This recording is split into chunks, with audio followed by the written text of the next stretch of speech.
Vermont draws visitors in droves for maple syrup, for the beauty of our autumn leaves, for skiing, and just for the sheer enjoyment of our woodlands. Surprisingly, inspiring images of maple forests and autumn splendor that vividly fill our memories did not exist in the 1700s.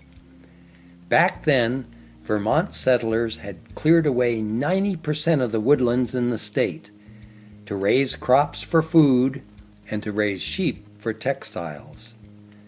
Fortunately, the cool climate and rich soil of Vermont nurtured the forest's rapid regrowth in the 1800s, after large numbers of Vermont's settlers abandoned their land and moved west. Vermonters, not just the tourists, love our outdoors and our woodlands with a passion and a reverence. But the status quo of nature never seems to lack disruptions. We have such disruptive forces quietly threatening to destroy our beloved forests yet again. You and I need to act today to turn this situation around. Our sugar maples, our ash trees, our majestic red oaks, and other important Vermont tree species have seedlings that do not remain healthy. We still have those trees in our woods, but only the older ones. In much of Vermont, we don't have healthy young saplings coming along to replace the older trees that we harvest or that fade away. Are you thinking we have a blight or a fungus to blame for this? We do have those problems, but that's really not the root cause of this critical issue. Instead, in many parts of Vermont, it's the overabundance of deer that has become a major culprit threatening our forests. And the current way we Vermonters have structured our deer hunting regulations has not solved this critical problem. I know that sounds crazy, so I must explain. It turns out that the seeds of the trees that we value the most in our forests also produce saplings that taste the very best to our deer population. So when we have lots of deer in the woods, they literally seek out and eat almost every sapling of the very species of trees we want to have flourish in our forests. The demise of our hardwood forests in Vermont has an economic impact that requires our action. In addition to this severe hardwood problem, we might also note that the deer overpopulation decimates our wildflowers. Some botanists warn that our wildflowers may never fully recover. Meanwhile, the non-native, invasive plants that we especially do not want in our woods, well, they are spreading. It seems deer do not find these invasive plants at all tasty.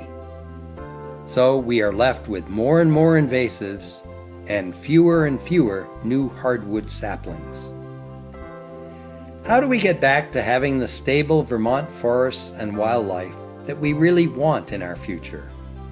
We want a healthy, well-nourished deer population to support recreational hunting and to allow many Vermonters to continue to enjoy venison as part of one of our state's cherished traditions.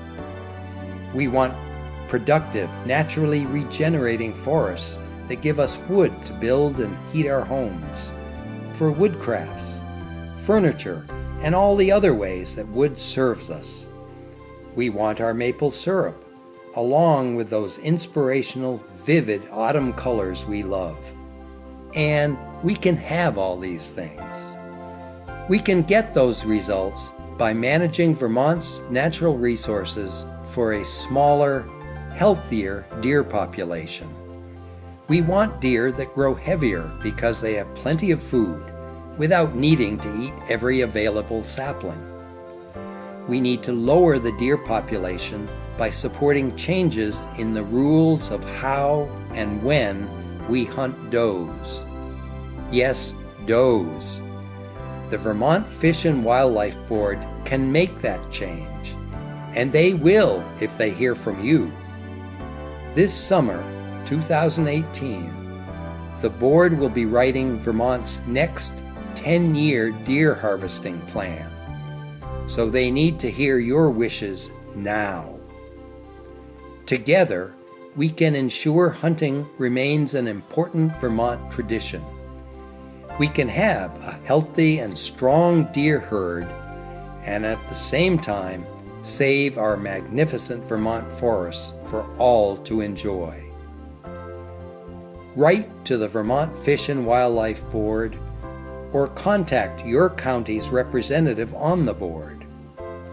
Attend a wildlife board hearing in your part of the state and express your wish for a deer population that allows for a healthy forest into the future.